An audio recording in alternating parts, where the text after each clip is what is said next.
Hello दोस्तों, नमस्कार। बहुत बहुत स्वागत है आपका हमारे यूट्यूब चैनल हिंदी एकेडमी परिवार में।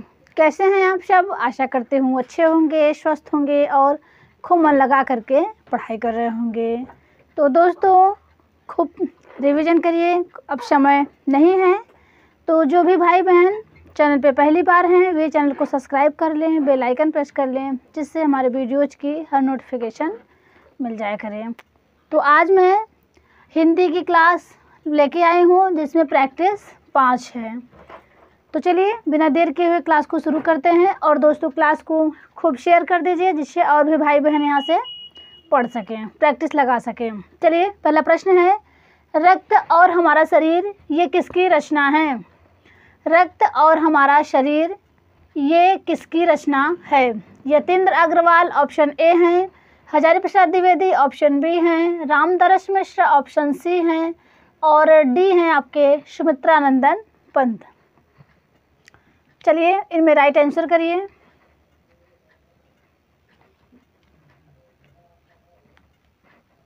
और ये भी आप बताइएगा ये किस विधा की रचना है, ठीक है?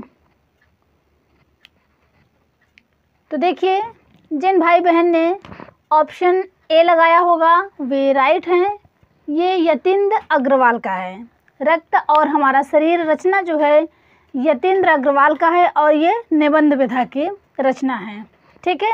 और दोस्तों हजारी प्रसाद द्विवेदी के सारे निबंध उपन्यास सब चर्चित हैं। इनका जन्म, इनके बचपन का नाम, ये सभी आपको पढ़ना है। ये ललित निबंधकार हैं, ठीक है।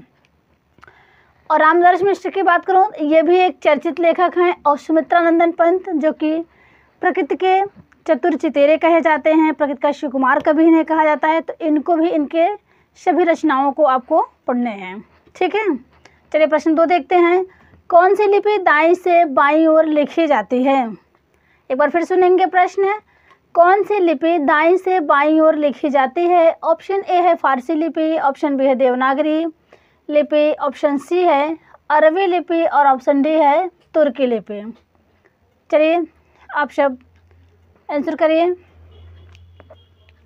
तो देखिए यहाँ पे दोस्तों आपका राइट आंसर हो जाएगा फारसी लिपि, ठीक है। फारसी लिपि जो है दाईं से बाईं ओर लिखी जाती है।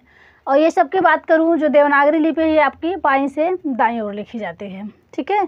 प्रश्न 3 देखिए, ईश्वरी लोक किस बोली के कवि हैं? अवधी है, कन्नौजी है, बुंदेली है और भोजपुरी है।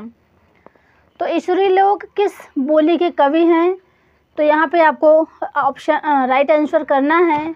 तो इनमें आपका हो जाएगा ये बुंदेली बोली के कवि हैं। जो ईश्वरी लोक हैं ये बुंदेली बोली के कवि हैं, ठीक है। और अवधी बोली किस उपभाषा के अंतर्गत आती है? आप सब जानते होंगे। अवधी जो है पूर्वी हिंदी के अंतर्गत आती है। अवधी बघेली छत्तीसगढ़ी। और पश्चिमी हिंदी के अंतर्गत आता है कौन सा? तो आपका बुंदेली आता है, कन्नौजी आता है, ब्रजभाषा, खड़ी बोली, ये सब आता है। और भोजपुरी की बात करूँ तो ये बिहारी हिंदी के अंतर्गत आती है। मैथिली मगही भोजपुरी, ठीक है। तो चलिए प्रश्न 5 देखते हैं। निम्न में जया जादवानी की रचना है। निम्न में जया जादवानी की रचना है। मुझे ही है बार बार, उससे पूछो, यह सबसे कठिन समय नहीं, अंदर के पानियों में कोई सपना कांपता है। कांपता है। ऑप्शन ए है उपर्युक्त सभी। तो प्रश्न नंबर 4 के आप सब आंसर गेस करेंगे। तो यहाँ पे देखिए जया जादवानी की रचना पूछा है दोस्तों। यहाँ पे जितने ऑप्शन हैं ये सभी उपर्युक्त सभी आपका राइट हो जाएगा। ये जया जादवानी की रचनाएं हैं, ठीक है। मुझे ही वह बार बार, उससे पूछो, यह सबसे कठिन समय नहीं, अंदर के पानियों में कोई सपना कांपता है, उपर्युक्त सभी हैं। चलिए प्रश्न 5 देखते हैं। आत्मदान का संदेशवाहक वसंत।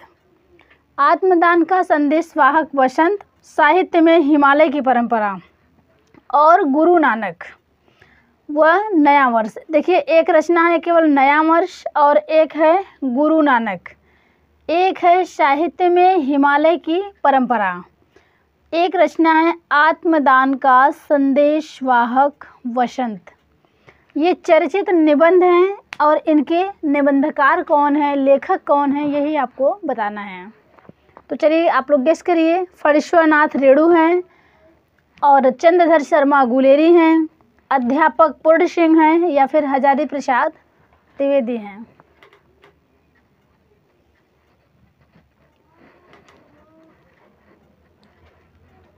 चलिए इनमें आंसर करिए।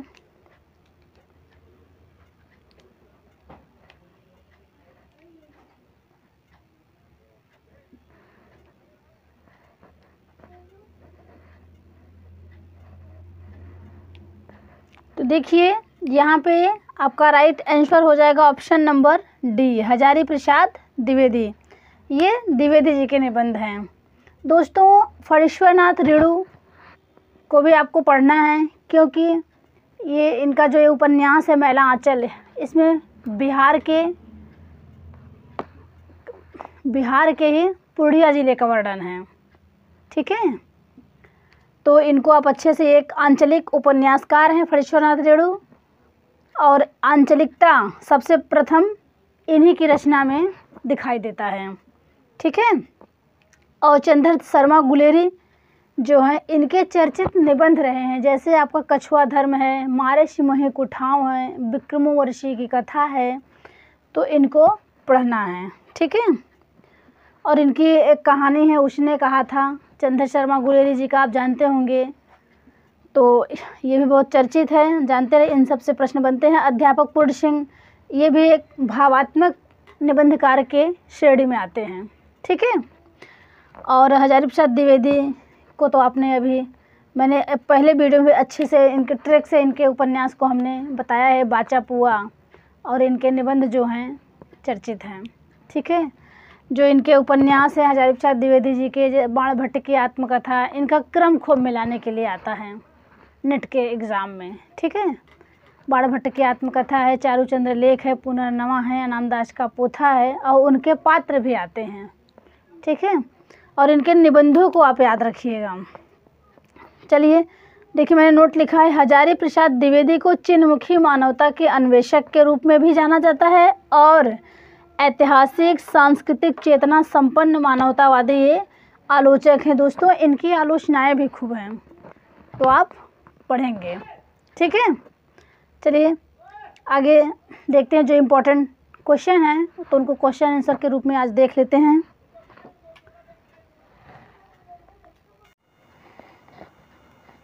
चलिए प्रश्न नंबर 6 देखते हैं।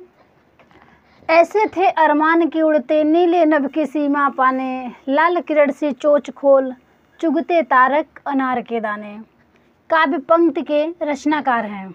ऑप्शन ए है शिवमंगल सिंह सुमन, ऑप्शन बी है मुक्तिबोध, ऑप्शन सी है नागार्जुन, और ऑप्शन डी है त्रिलोचन। चलिए इनमें राइट आंसर आप सब गेस करिए।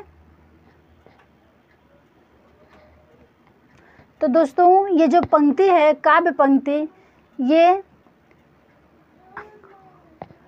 हम पक्षी उन्मुक्त गगन के, इसी कविता से ये ली गई है। ठीक है, हम पक्षी उन्मुक्त गगन के।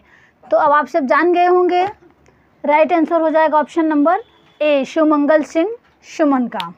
ठीक है, और इनकी एक रचना और चर्चित है, मिट्टी की बारात, ये भी शिवमंगल सिंह सुमन की रचना है, तो आप ध्यान रखेंगे। ठीक है,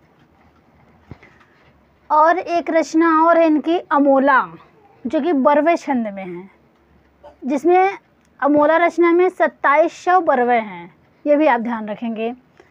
चलिए अब प्रश्न 2, ऑप्शन बी जो है मुक्तिबोध जी, इनका पूरा नाम गजानन माधव मुक्तिबोध है, और इनकी भी सभी रचनाएं चर्चित है। ये फैंटेसी के कवि हैं, तो इन्हें आप जानते रहिए। नागार्जुन, इनकी रचना हिमालय की बेटियां है, और त्रिलोचन, इनकी सभी रचनाओं को आप पढ़ेंगे। ठीक है, चलिए प्रश्न 7 देखते हैं। दिव्या, अनिल और डॉक्टर दीदी किस निबंध के प्रमुख पात्र हैं? एक बार फिर सुनेंगे। दिव्या, अनिल और डॉक्टर दीदी किस निबंध के प्रमुख पात्र हैं? तो ऑप्शन ए है हिमालय की बेटियां, ऑप्शन बी है रक्त और हमारा शरीर, ऑप्शन सी है प्रिया नीलकंठी, ऑप्शन डी है मराल। चलिए इनमें आप सब अपने अपने आंसर गेस करिए। तो देखिए दिव्या, अनिल और डॉक्टर दीदी, ये पात्र जो हैं ये ऑप्शन नंबर बी राइट होगा, रक्त और हमारा शरीर निबंध के हैं। ठीक है। और देखिए प्रिया नीलकंठी, ये पहला निबंध संग्रह है, किसका है? तो कुबेरनाथ राय का है। ठीक है, तो इन्हें आप ध्यान रखेंगे, प्रिया नीलकंठी। मराल भी उन्हीं का है। प्रश्न 8 देखिए, जैनेन्द्र की प्रथम कहानी खेल 1928 ईस्वी में किस पत्रिका में प्रकाशित हुई थी? एक बार फिर सुनेंगे, जैनेन्द्र की प्रथम कहानी खेल 1928 ईस्वी में किस पत्रिका में प्रकाशित हुई? ऑप्शन ए है सरस्वती, ऑप्शन बी है इंदु, ऑप्शन सी है मतवाला, ऑप्शन डी है विशाल भारत। चलिए इनमें आंसर गेस करिए।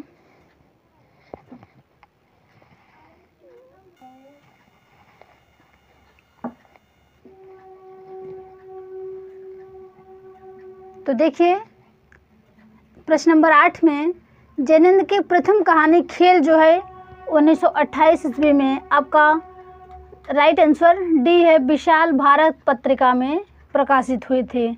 और इन्होंने अपनी प्रथम कहानी माना किसे है, किस रचना को? तो देख लीजिए, ये फोटोग्राफी,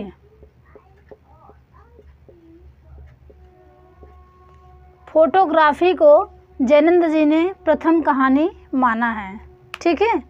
प्रश्न 9 देखिए, उर्दू आगत शब्द है, उर्दू आगत शब्द है तुर्की, अरबी, फारसी, पश्तो। और ये दोस्तों ये प्रश्न पूछा हुआ भी है, तो उर्दू आपका तुर्की भाषा का शब्द है। ठीक है। प्रश्न 10 देखिए, भाववाच्य युक्त वाक्य है, यानी किस वाक्य में, किस विकल्प में भाववाच्य है?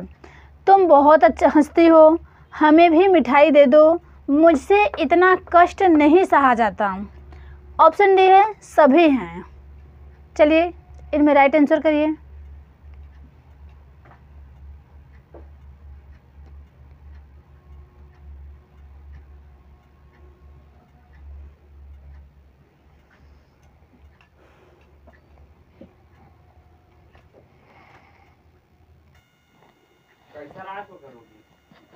चलिए आंसर करिए। तो देखिए भाववाच्य युक्त वाक्य है आपका राइट आंसर सी, मुझसे इतना कष्ट नहीं सहा जाता, यही आपका भाववाच्य इसमें प्रयुक्त हुआ है। प्रश्न 11 देखिए, खाद्य खाद्य शब्द युग्म का सही अर्थ है। एक है खाद्य और एक है खाद्य, का सही अर्थ है देखिए, ऑप्शन ए है किनारा, गर्भ, ऑप्शन बी है कवच, कटीला, ऑप्शन सी है चाबुक, नया, ऑप्शन डी है खाना, उर्वरक। तो इसमें राइट आंसर हो जाएगा ऑप्शन नंबर बी, कवच, कटीला। ठीक है। प्रश्न 12 देखिए, चातक का पर्यायवाची नहीं है, चातक मीन्स पक्षी का पर्यायवाची नहीं है, तो यहाँ पे है वन प्रिय, वन प्रिय, शारण, पपीहा, स्वाति भक्त। तो यहाँ पे दोस्तों नहीं पूछा है, तो इस पे आपका हो जाएगा राइट आंसर ए, वन प्रिय जो है ये चातक का पर्यायवाची नहीं है, जबकि शारण, पपीहा, स्वाति भक्त है। ठीक है।